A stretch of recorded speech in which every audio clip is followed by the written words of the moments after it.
কখনো আল্লাহর কাছে কিছু চাইলে দোয়াটা এইভাবে করবেন, আল্লাহ আমাকে একটা ঘর দাও, এটা বললেন না। বলবেন আল্লাহ আমাকে একটা শান্তির ঘর দাও। কারণ ঘর পাইলাম যদি শান্তি না থাকে, সে ডুপ্লেক্স বাড়ির দাম কি?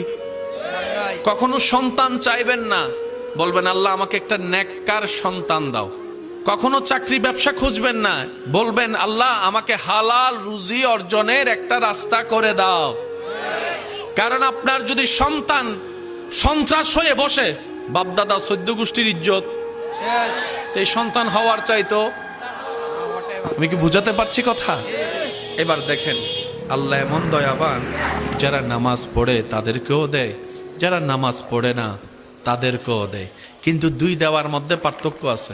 যারা আল্লাহ শুকরিয়া করে তাদেরকে আল্লাহ বাড়িয়ে দেয় এবং পরকালের সওয়াবও দেয়। এটা সবাই পায়? এটা সবাই পায়? তো এমন একজন